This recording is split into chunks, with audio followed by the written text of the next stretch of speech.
សាលាឧទ្ធរនៅថ្ងៃទី30ខែមេសាឆ្នាំ2026សម្រាប់តម្កល់សាលក្រមរបស់សាលាដំបងរាជធានីភ្នំពេញដោយផ្ដន់ទាទោសលោកកឹមសុខាឲ្យជាប់ឃុំក្នុងផ្ទះរយៈពេល27ឆ្នាំដដែលនិងបន្ថែមទោសមិនឲ្យចេញក្រៅប្រទេសរយៈពេល5ឆ្នាំមើលទៅស្ថានភាពពេលនេះគួរតែរដ្ឋាភិបាលដែលដឹកនាំដោយគណៈបព្វជិជនស្វែងរកការផ្សះផ្សាជាតិប៉ុន្តែឃើញមេធាវីការពារក្តីឲ្យលោកកឹមសុខាគឺលោកផៃហេងបានសម្ដែងការសោកស្ដាយចំពោះសាលដីកានេះលោកថាការបន្ថែមទោសមិនឲ្យចេញក្រៅប្រទេសរយៈពេល5ឆ្នាំនេះគឺស្របទៅនឹងសំណើរបស់តំណាងអัยការនិងមេធាវីរបស់រាជរដ្ឋាភិបាលសភាព្រំប្រទានសាលាតគាត់បានសម្រេចតម្កល់សាលក្រមរបស់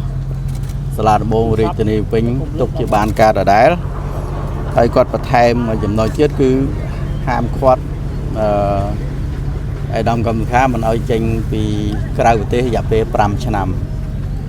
សាលដីកាថ្ងៃនេះហាក់ដូចជាផ្ទុយពីអ្វីដែលយើងគិតថា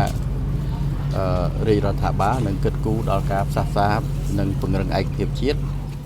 ការប្រកាសសាលដីកានេះបានធ្វើឲ្យអ្នកគាំទ្រលោកកឹមសុខានិងអ្នកខ្លំមើលសម្ដែងការខកចិត្តនិងជំរុញឲ្យតុលាការទម្លាក់បទចោទចំពោះអតីតប្រធានគណៈបកប្រឆាំងរូបនេះពីបទសន្តិភាពជាមួយនឹងបរទេសអ្វីដែលខ្ញុំចង់ស្ដាយបំផុតនោះគឺ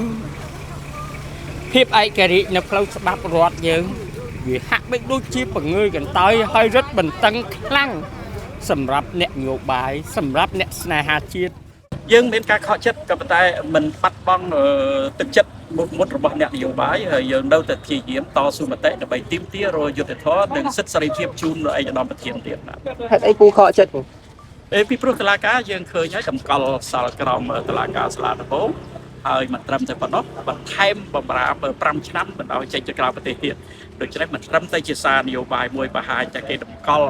សាលក្រមតុលាការសាលាដំបងទេគឺមានទាំងបន្ថែមទៀតដូច្នេះជាចិត្តសាស្ត្រធ្វើឲ្យប្រជាពលរដ្ឋមានការប៉ះពាល់ដល់ទឹកចិត្តយ៉ាងខ្លាំង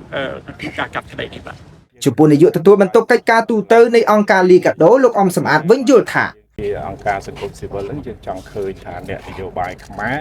គាត់មានបន្តនៅវប្បធម៌សន្តានានៃការចរចាដើម្បីរកដំណោះស្រាយមួយចេញដោយពីមុនមកគឺការចរចាគ្នាហើយអាចនឹងមានការដោះស្រាយផ្នែកនយោបាយហើយមានការបទូលបន្ថយឬក៏អាចនឹងមានការច្រកចេញតាមណាមួយដើម្បីឲ្យคล้ายទៅជាការមានសាមគ្គីភាពជាតិឯកភាពជាតិហើយនឹងខ្មែរតែមួយហើយអ្នកនយោបាយទាំងអស់គឺយើងតម្កល់ដល់ប្រយោជន៍ជាតិដល់ប្រយោជន៍ពលរដ្ឋជាធំបាទ